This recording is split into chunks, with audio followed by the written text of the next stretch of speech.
nossa, 20. Versículo 1 de Provérbios 25 diz assim: estes são outros provérbios de Salomão, compilados pelos servos de Ezequias, rei de Judá. Então, nós acabamos de terminar os 30 conselhos dos sábios, né? E agora continue aqui uma compilação dos livros de provérbios, do livro de provérbios, que foi feito na época do rei Ezequias. Então, diz assim o versículo 2: a glória de Deus ocultar certas coisas, tentar descobri-las é a glória dos reis. Muito bem. O que esse versículo aqui ele pode nos ensinar, né? Que uma vez eu ouvi uma explicação de que a glória de Deus é ocultar certas coisas, tentar descobri-las é a glória dos reis. Então, existem dois aspectos aqui, né? Que há certas coisas que Deus ele vai ocultar da gente, porque ele é soberano. Tem determinadas coisas que nós não vamos entender. E tá tudo certo, porque são coisas que não é para a gente entender mesmo. A gente nunca vai entender as razões de Deus. Vão ter coisas que a gente... nós somos limitados para entender aquilo que Deus está ocultando. No entanto, tem outras coisas que Deus ele encobre para que nós possamos descobri-las, né? Através do quê? Através do nosso relacionamento com Ele, porque tem determinadas coisas que Ele quer que nós descobramos. Existem verdades, né, que estão ali para nós, mas nós temos que buscar, nós temos que ir atrás, desejar. Nós devemos realmente tentar ter o desejo de descobri-las, ir atrás e descobrir essas coisas ocultas do Senhor. Que nem sempre está visível, mas depende de nós buscarmos e acessarmos, porque nós teremos, então, para que a glória dos reis, né, descobri-las. Então, existem certas coisas que nós precisamos nos dispor a buscar, que nós vamos encontrar. Assim como o céu é elevado e a terra é profunda, também o coração dos reis é insondável. Quando se tira a escória da prata, nesta se tem material para o ourives. Quando os ímpios são retirados da presença do rei, a justiça firma o seu trono.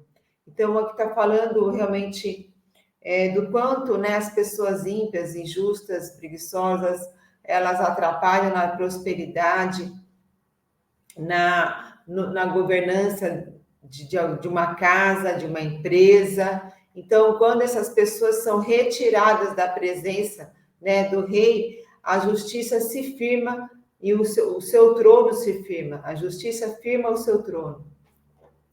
Não se engrandeça na presença do rei e não reivindique lugar entre os homens importantes.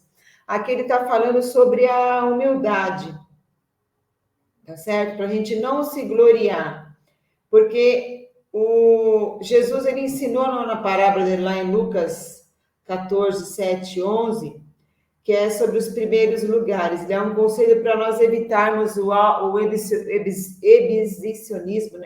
exibicionismo e a autopromoção. Temos cuidado com isso, porque às vezes a gente, na ânsia de querermos ser vistos, de sermos notados, né, a gente pode se precipitar e querer chamar a atenção, reivindicar um lugar que não nos foi dado. Então, é melhor você ser humilde, se colocar no seu lugar, né, e você ser notado por alguém, mas não porque você foi lá e ficou se exibindo, né, se autopromovendo. Então, a autopromoção, ela não é saudável, ela não é digna.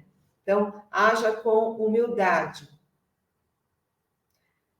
É melhor que ele lhe diga, então, continuidade, né? É melhor que ele lhe diga, suba para cá, do que ter que humilhá-lo diante de uma autoridade. O que você viu com os olhos, não leve precipitadamente ao tribunal, pois o que você fará se o seu próximo o desacreditar? Então, ali, reforçando, né, ele fala, melhor você esperar alguém te convidar para sentar a uma mesa, tá certo? Para participar de um banquete, ocupar lugares de honra naquela mesa, do que você ser humilhado e alguém pedir para você se retirar, porque aquele lugar está reservado para outras pessoas, né? Mais importantes, tá bom? Aqui também não leve precipitadamente ao tribunal, pois o que você fará se o seu próximo o desacreditar? Então, aqui está falando sobre nós não sermos precipitados em julgar alguém, em julgar uma causa, levar alguém ao tribunal, mas sim, o que a palavra diz? Que a gente sempre tentar se entender, entrar num acordo antes de ir para o tribunal, porque às vezes os fatos não são, a gente não conhece toda a verdade, né? Todo mundo, cada um tem uma versão a respeito dos fatos. E às vezes, quando você age precipitadamente, você pode sair por desacreditado, pode sair lesionado dessa situação. Aqui, ó, procure resolver a sua causa diretamente com o seu próximo e não revele o segredo de outra pessoa. Caso contrário, quem o ouvir poderá recriminá-lo e você jamais perderá sua má reputação.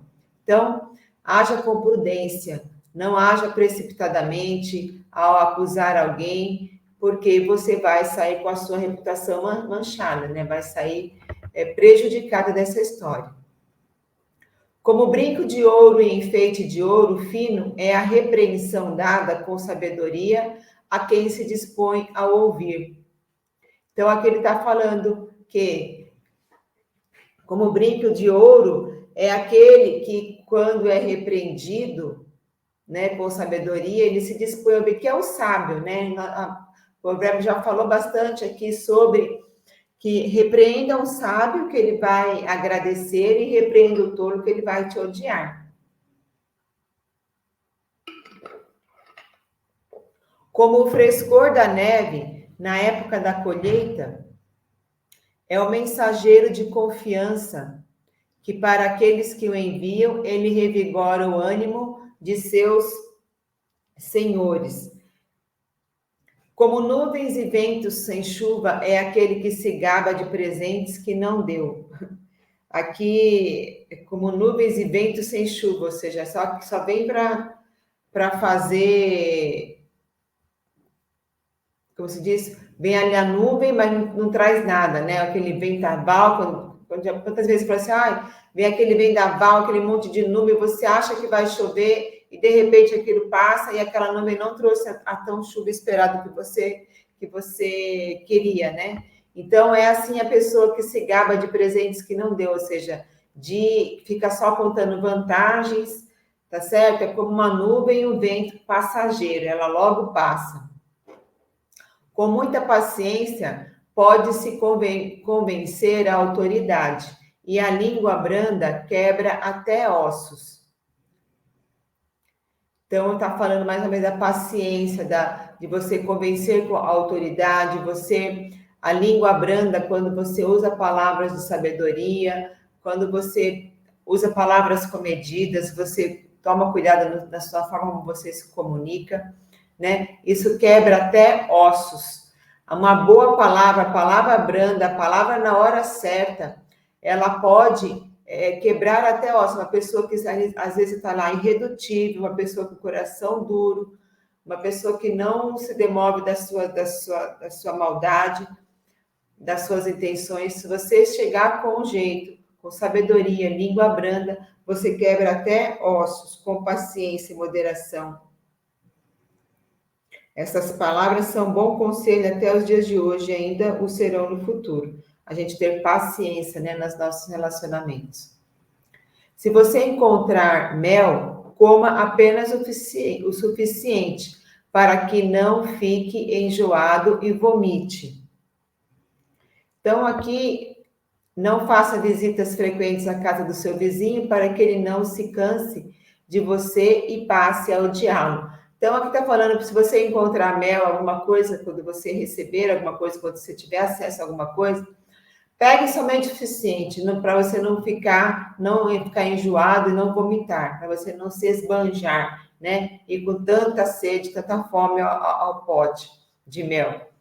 E também não faça visita frequente à casa do seu vizinho. Não seja inconveniente. Aqui é um conselho, nós não sermos inconvenientes, tá certo? Ficar grudento, inoportuno, parecer sempre na hora inapropriada e acabar aborrecendo as pessoas com que nós convivemos.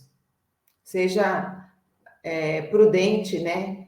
E avise antes, pergunte se está incomodando. Como um pedaço de pau, uma espada ou uma flecha aguda é o que dá falso testemunho contra o seu próximo, ou seja, o quão pode ser, nós podemos machucar o nosso próximo quando nós damos mau testemunho dele, né? Como um pedaço de pau, uma flecha, uma espada, é o que pode causar no nosso próximo o mau testemunho.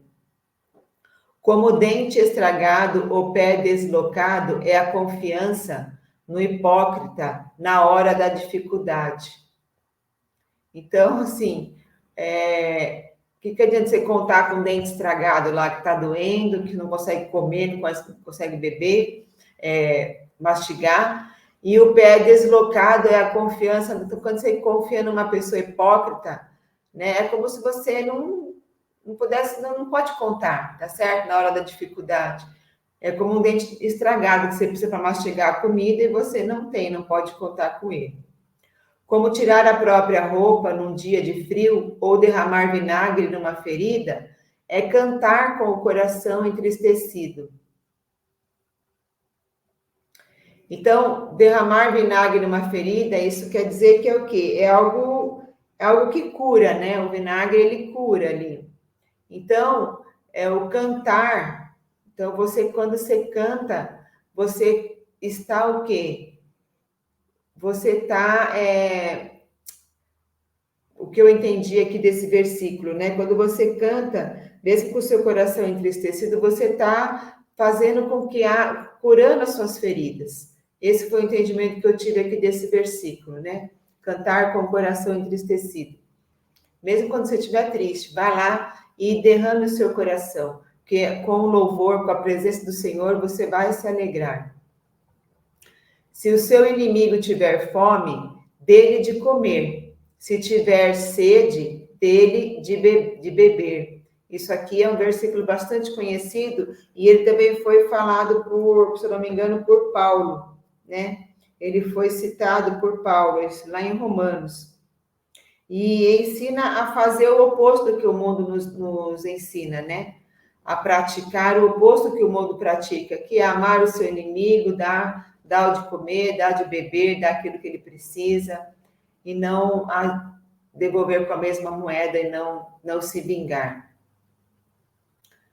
Fazendo isso, você amontoará brasas vivas sobre a cabeça dele, e o Senhor recompensará você quando você tem essa atitude de dar fome ao seu inimigo, né? Se ele tiver fome, dá o de comer, tiver sede, dá o de beber. O Senhor, ele vai te recompensar. Como o vento norte traz chuva, assim a língua fingida traz o olhar irado. O que tem aqui? Como o vento norte traz chuva, assim a língua fingida traz o olhar irado. Eu não sei muito bem o que é o vento norte, né? Mas a língua fingida traz o olhar irado, ou seja, a língua fingida, ela vem junto com a traição, tá certo? Melhor é viver num canto sob o telhado do que repartir a casa como a mulher briguenta. Esse verso ele se repete várias vezes, né? Do tamanho e seriedade que é, e aqui vale para o homem também, né? Está falando aqui que é melhor o homem ou a mulher morar no telhado do que ficar dividindo a casa com alguém que é briguento, que é rabugento, que só reclama. Misericórdia, né? Como água fresca para a garganta sedenta, é a boa notícia que chega de uma terra distante. Como fonte contaminada ou nascente poluída, assim é o justo que fraqueja diante do ímpio. Então, aqui o verso 26, que ele está nos alertando aqui, né? Como fonte contaminada ou nascente poluída, assim é o justo que fraqueja diante do ímpio. Então, se você cede à atitude de um ímpio, de alguém que está lá, alguma tentação, você acaba ficando o quê? Contaminando a sua fonte, contaminando a sua nascente, a sua vida, o seu rio, né? Nós somos um rio de água, de águas vivas. Se você acaba fraquejando diante de uma atitude ímpia, você acaba contaminando essa sua água, né? A água da vida, a sua fonte de vida. Comer mel demais não é bom, nem é honroso buscar a própria honra. Como a cidade com seus muros derrubados, assim é quem não sabe dominar-se. Então, aqui, quem não tem domínio próprio, né, o autocontrole que vem do autoconhecimento, não tem contraindicação. A pessoa descontrolada é vulnerável porque não percebe que se descontrola, e assim terá e causará muitos problemas. Então, olha como a pessoa que não sabe dominar-se, não sabe exercer domínio próprio, não se conhece, ela acaba sendo como uma cidade com muros derrubados, ela fica totalmente o quê? Vulnerável, fica exposta. Quando você não tem domínio próprio, e como que a gente adquire domínio próprio? Através do autoconhecimento. Quando você mergulha para dentro de você mesmo, né? Faz um mergulho para dentro de você, começa a encarar quais são os pensamentos, as emoções que você tem. Você começa a se conhecer, começa a enfrentar as suas dificuldades, os seus bloqueios, você começa a se autoconhecer e você começa a dominar, a governar sobre as suas emoções, né? Ontem eu fiz uma palestra para as mulheres da igreja, eu estou fazendo toda quarta-feira o estudo das 7 camadas da identidade, e ontem nós falamos sobre o nosso coeficiente intelectual e emocional, que é o nosso coeficiente intelectual, é o nosso cérebro, né? Que quer sempre o nosso conforto, quer economizar energia, e o emocional, que é a governança, o autogoverno. Então, a nossa mente, né, a nossa alma e a nossa mente tem que dominar sobre o nosso corpo. E a gente domina através do autoconhecimento, através do domínio próprio. Então, para que nós não fiquemos expostas como uma cidade com seus muros derrubados. Então, aqui eu concluo, nós chegamos aqui no final de mais um dia do versículo. Espero que tenha feito sentido para você, assim como fez para mim. E faça a leitura do capítulo e destaque aquele versículo que ele mais falou com você e medite. E aplique isso na sua vida. Porque a sabedoria, o que é a sabedoria? A sabedoria é a prática, né? A sabedoria é você conhecer algo e você colocar em prática e aquilo, você ter uma experiência, né, com aquilo e você sim adquire sabedoria. Tem muitas pessoas que são sábias, têm sabedoria e nem estudaram, nem adquiriram conhecimento. Mas por quê? Porque elas aprenderam na prática, elas são sábias porque elas praticaram, tá certo? Então, fica aí a minha dica para você, busque sempre sabedoria, coloque em prática aquilo que você está aprendendo, para que aquilo realmente te transforme. Amém? Muito obrigada, boa noite, Eriquinha, boa noite, Aline, que esteve presente na live. Deus abençoe e dê uma noite de renovo para vocês, uma noite de descanso, de sono renovado. Deus abençoe todos vocês. Tchau, tchau.